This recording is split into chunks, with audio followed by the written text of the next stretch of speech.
First of all ഒരു 3D ചിത്രത്തിന്റെ ഭാഗമാകാൻ പറ്റിയത് ഭയങ്കര സന്തോഷമുണ്ട്. കാരണം ഇപ്പൊ ചെറുപ്പം മുതൽ 3D സിനിമകൾ കണ്ടിട്ട് ഒരിക്കലും നമ്മൾ പ്രതീക്ഷിക്കുന്ന ഒരു 3D സിനിമയുടെ ഭാഗമാകാൻ പറ്റുന്നത്. അപ്പൊ അതിൽ ഭയങ്കര സന്തോഷമുണ്ട്. ഗിരീഷേട്ടൻ നേരത്തെ ഇന്റർവ്യൂകളിലൊക്കെ പറഞ്ഞ പോലെ ഇതില് 3D എന്നുള്ള പ്ലാൻ പോസ്റ്റ് പ്രൊഡക്ഷനിൽ വന്നതാണ്. അപ്പൊ അത് കുറച്ചും കൂടെ നമ്മള് എന്താ വ്യൂവിങ് എക്സ്പീരിയൻസ് അല്ലെങ്കിൽ ചുമ്മാ ഒരു 3D പടത്തിന് വേണ്ടി 3D ആക്കിയതല്ല. ഈച്ച എന്നുള്ള ഈച്ചയുടെ അനിമേറ്റഡ് പോർഷൻസും അല്ലെങ്കിൽ ഈച്ച എന്നുള്ള ക്യാരക്ടർ കുറച്ചും കൂടെ പ്രേക്ഷകരിട്ട് എത്താനും അതൊന്ന് ഇമേഴ്സീവ് ആവാനുമാണ് നമ്മൾ 3D ആക്കിയത്. അപ്പൊ എനിക്ക് തോന്നുന്നത് അത് കുറച്ചും കൂടെ നമ്മളെ ഹെൽപ്പ് ചെയ്തിട്ടുണ്ട്. അപ്പൊ പേടി ഉണ്ടായിരുന്നില്ല. ഈ ഫാന്റസി എലമെന്റ് തന്നെയാണോ സ്ക്രിപ്റ്റ് സെലക്ട് ചെയ്യാനുള്ള കാരണം? ഈ ഒരു സംസാരിക്കുന്നുള്ള ഒരു ഈച്ച എന്ന് പറയുന്ന ഒരു കോൺസെപ്റ്റ് ഭയങ്കര രസമുണ്ടായിരുന്നു കേട്ടപ്പോ. പിന്നെ ഈ പറഞ്ഞാലും ഭയങ്കര അടിപൊളി ടീമാണല്ലോ. ദിലീഷ് ചേട്ടൻ ഡയറക്ട് ചെയ്യുന്നു, ആഷികേട്ടൻ ക്യാമറ ചെയ്യുന്നു എന്നൊക്കെ പറയുമ്പോ എന്തായാലും ഭയങ്കര എക്സൈറ്റഡ് ആയിരുന്നു. ഈ ലൗലി ഇല്ലാതെ ലൗലിനെ നോക്കി അഭിനയിക്കുക എന്ന് പറയുന്നത് ഒരു ടാസ്ക് ആയിരുന്നു. ഒരു എന്താ നമുക്കൊരു ഐഡിയ ഉണ്ടായിരുന്നു, ഇങ്ങനെ ഇവിടെ ഇങ്ങനെയൊക്കെ പോവും ഈച്ച. പിന്നെ ഉണ്ണിച്ചേച്ചി എനിക്കിപ്പോഴും വോയിസ് ഉണ്ടായിരുന്നു. എനിക്കിപ്പോ ഇല്ലെങ്കിലും എനിക്ക് ചേച്ചി വോയിസ് തരുന്നതുകൊണ്ട് എനിക്ക് ഭയങ്കര ഹെൽപ്ഫുൾ ആയിരുന്നു. ആസ് എ ടീം നമ്മളത് ഫിഗർ ഔട്ട് ചെയ്തു. നമുക്ക് ബുദ്ധിമുട്ടായിരുന്നു ഈ ഒരു മാർക്കോ അല്ലെങ്കിൽ ഒന്നും ഇല്ലാണ്ട് ഈച്ച പിന്നെ ഒരു സ്ഥലത്ത് നിൽക്കില്ല, ഇതിങ്ങനെ മാറിക്കൊണ്ടേയിരിക്കും. പടം കൊണ്ട് മനസ്സിലാക്കണം. അപ്പൊ അത് കുറച്ച് ട്രിക്കി ആയിരുന്നു. പക്ഷെ ആസ് എ ടീം എല്ലാവരും ഉണ്ടായിരുന്നു ഹെൽപ്പ് ചെയ്യാൻ. അപ്പൊ അത് ഒരു ബുദ്ധിമുട്ടായിട്ട് തോന്നിയില്ല, ഭയങ്കര എക്സൈറ്റിംഗ് ആയിരുന്നു ആ പ്രോസസ്സ്. ശ്രീക്ക് അങ്ങനെ ഒരാള് ഒരു ഇൻസിഡന്റ് ഉണ്ടായാൽ ഈ പറയുന്ന പ്രതികരണമാണോ വേണ്ടത് എന്നുള്ള രീതിയിൽ എനിക്ക് ഇതിനെപ്പറ്റി ഒത്തിരി ഇപ്പൊ റിവീൽ ചെയ്യാൻ പറ്റുമെന്ന് എനിക്ക് തോന്നുന്നില്ല. കാരണം പടം ആൾക്കാർ കാണണമല്ലോ. എൻ്റെ ക്യാരക്ടർ ഞാൻ അതിൽ മനസ്സിലാക്കിയത് ആ സിറ്റുവേഷൻ കൊണ്ട് അങ്ങനെ റെസ്പോണ്ട് ചെയ്യേണ്ട വരുവാണ്. അതും ആ ക്യാരക്ടറും ചിലപ്പോൾ അത് ശരിയാണ് എന്ന് തോന്നില്ലായിരിക്കും. പക്ഷെ വേറെ വഴിയില്ല, അവർക്ക് അവരുടെ സർവൈവലാണ് ഇമ്പോർട്ടൻറ്റ്. അപ്പോൾ അതിനൊരു ഡിസിഷൻ എടുക്കുന്നു എന്നുള്ള രീതിയിലാണ് ഞാൻ മനസ്സിലാക്കിയത്. പിന്നെ നമ്മുടെ സൊസൈറ്റി ഒരു സ്റ്റേജിലെത്തണം ഇതിനോടൊക്കെ കംഫർട്ടബിൾ ആവുന്നത്. നമ്മളിപ്പോൾ ഇങ്ങനത്തെ ചില വാക്കുകൾ സീക്രട്ട് ആയിട്ടല്ലേ പറയത്തുള്ളൂ, നമ്മൾ ഉറക്കെ പറയില്ലല്ലോ ഇപ്പോഴും. അതൊക്കെ മാറേണ്ട സമയമായി എന്ന് എനിക്ക് തോന്നുന്നുണ്ട്.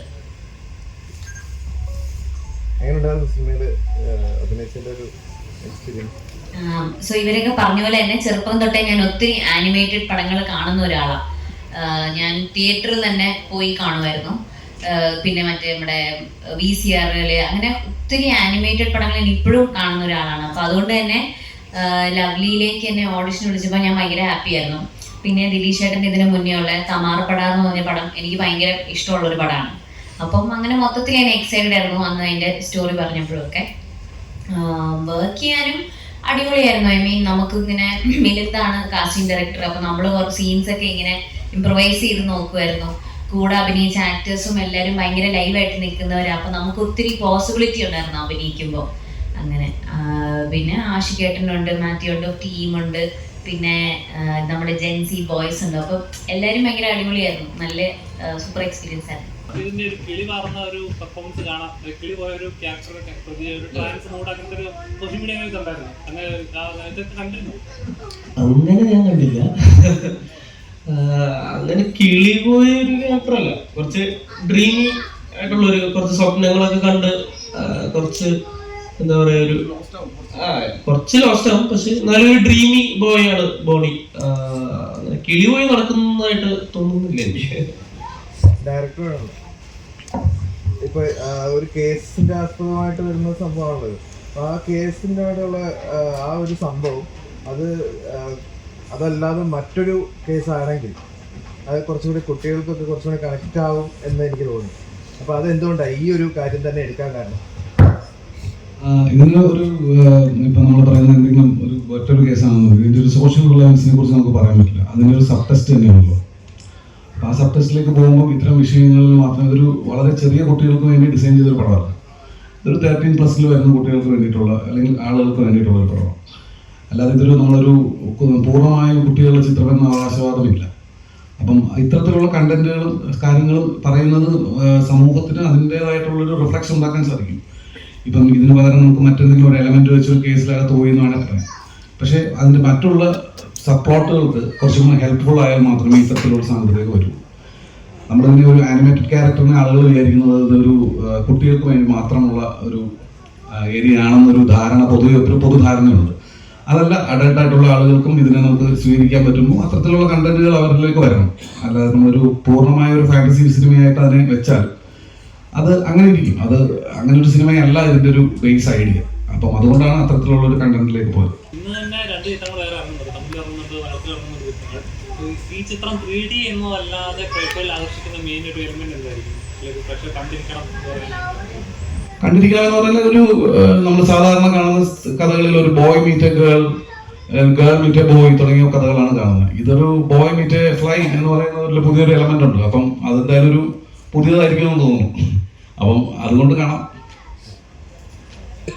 ഇതിന്റെ റിലീസ് ഡേറ്റ് ആദ്യം ഈ ഡേറ്റിലായിരുന്നില്ല. എന്താ റിലീസ് ഡേറ്റ്? ഞാൻ 2 പ്രാവശ്യമാണ് ചേഞ്ച് ആയിട്ടുണ്ടായിരുന്നു. എന്താ ഇത്ര ഡിലേ? നമ്മുടെ ഈ 3D ഒരുപാട് ടെസ്റ്റുകൾ ഉണ്ടായിരുന്നു. നമുക്ക് യൂസർ ടെസ്റ്റുകളുണ്ട്, അങ്ങനെ പല പല ടെസ്റ്റുകളുണ്ട്. അപ്പോൾ അത് ഇടയ്ക്കിടയ്ക്ക് വരുമ്പോൾ അത് ക്ലിയർ ആവില്ല. അപ്പം നമ്മളെ വർക്ക് ഫിനിഷ് ആയിച്ചിട്ട് ഇറക്കാമെന്ന് വിചാരിച്ചിട്ടാണ് അത് മാറ്റിക്കൊണ്ടിരുന്നത്. നമ്മൾ ഉദ്ദേശിക്കുന്ന സമയത്തേക്ക് തീരുന്നില്ലായിരുന്നു ആദ്യമായിട്ടാണ്. പിന്നെ ഫൈനലി നമുക്ക് ഏകദേശം ഒരു സമയം വന്നത് ഇപ്പോഴാണ്. പിന്നെ ഒരു തിയേറ്റേഴ്സും നമ്മുടെ ഒരു ഡേറ്റ് ഒക്കെ ഒരു വെക്കേഷൻ ടൈമൊക്കെ എടുക്കാമെന്ന് വിചാരിച്ചു. അതിന് നമ്മളൊരു 16th ലാൻഡ് ചെയ്തു. ലൗലിയുടെ സൗണ്ട് ഭയങ്കര അട്രാക്റ്റീവ് ആയിരുന്നു. അത് ആ ഒരു മോഡുലേഷനിലേക്ക് തന്നെ വേണമെന്ന് പറഞ്ഞിട്ടാണ്. ആക്ച്വലി ഉണ്ണിമായാണ് ലൗലിയായിട്ട് ആക്ട് ചെയ്തിട്ടുള്ളത്. ഉണ്ണിമായ തന്നെ പ്രസൻസിലുണ്ട്. ഉണ്ണിമായാണ് ഉണ്ണിമായുടെ ഫീച്ചേഴ്സും ഉണ്ണിമായുടെ ടോക്കിംഗ് സ്റ്റൈൽസ് ഒക്കെയാണ് നമ്മൾ അതിലൊക്കെ അഡോപ്റ്റ് ചെയ്തിരിക്കുന്നത്. സൗണ്ട് നമ്മൾ ശിവാംഗി എന്ന് പറഞ്ഞിട്ട് ഒരാളാണ് ചെയ്തിട്ടുള്ളത്. ശിവാംഗി കൃഷ്ണകുമാറാണ് ചെയ്തിട്ടുള്ളത്. അപ്പോൾ എന്താണെന്ന് വെച്ചാൽ ആ വോയിസ് കുറച്ച് ഏജ് വൈസ് കുറച്ചും കൂടെ കിട്ടാൻ വേണ്ടിയിട്ടാണ്. ബാക്കി ആസ് എ ഉണ്ണിമായാണ് നമ്മുടെ റെഫറൻസ് ക്യാരക്ടർ ലൗലിയുടെ. എല്ലാ ഷോട്ടുകളിലും ഉണ്ണിമായ അഭിനയിച്ച് അത് നമ്മൾ ക്യാപ്ചർ ചെയ്ത് അത് വെച്ചിട്ടാണ് ലൗലി അനിമേറ്റ് ചെയ്തിരിക്കുന്നത്. ഭയങ്കര പുതിയ എക്സ്പീരിയൻസ് ആയിരുന്നു. കാരണം ഇപ്പൊ ആശികേട്ടൻ എന്നുള്ള ഡയറക്ടറിനൊപ്പം വർക്ക് ചെയ്യണമെന്ന് എല്ലാ ആർട്ടിസ്റ്റുകൾക്കും ഉള്ളൊരു ആഗ്രഹമാണ്. അപ്പൊ ഞാൻ നോക്കിയപ്പോ പെട്ടെന്ന് ക്യാമറമാനായിട്ട് ആശികേട്ടൻ വന്നു. അപ്പൊ അല്ല, അതെനിക്ക് ഭയങ്കര ഇൻട്രസ്റ്റിംഗ് ആയിരുന്നു. ആ ഒരു പിന്നെ ഇവരുടെ ഡൈനാമിക്സ് കാണാനും എനിക്ക് ഭയങ്കര ഇൻട്രസ്റ്റിംഗ് ആയിരുന്നു. കാരണം ഇവര് വർക്ക് ചെയ്തിട്ടുള്ള ഒരു ഡയറക്ടർ റൈറ്റർ എന്നൊക്കെ ഉള്ള രീതിയിൽ നിന്ന് മാറി ഇപ്പൊ ദിലീഷേട്ടൻ ഡയറക്ടർ റൈറ്ററും ആശികൻ ക്യാമറയും ചെയ്യുമ്പോൾ അവരുടെ ഒരു കെമിസ്ട്രി ഭയങ്കര രസമായിരുന്നു. പിന്നെ ആശികനും പ്യുവർലി ആസ് എ സിനിമാറ്റോഗ്രാഫറാണ് ഇതിൽ വർക്ക് ചെയ്തേക്കുന്നത്. കാരണം ഇപ്പൊ ആശികൻ ഒരു ഡയറക്ടറാണ്. ആശികന് വേണമെങ്കിൽ നമുക്ക് സജഷൻസ് തരാം, അല്ലെങ്കിൽ as A director also involve ആവാം. പക്ഷെ ആശികൻ പ്യുവർലി ആസ് എ സിനിമാറ്റോഗ്രാഫറാണ്. എപ്പോഴും ക്യാമറയുടെ ബാക്കിലിരുന്ന് അല്ലെങ്കിൽ അതിന്റെ റിലേറ്റഡ് ആയിട്ടുള്ള കാര്യങ്ങൾ ചെയ്ത് ആണ് ഇൻവോൾവ് ആയിരുന്നത്. അപ്പൊ അത് ഭയങ്കര രസമായിരുന്നു. ഭയങ്കര അടിപൊളിയായിരുന്നു ആശികേട്ടനൊപ്പം.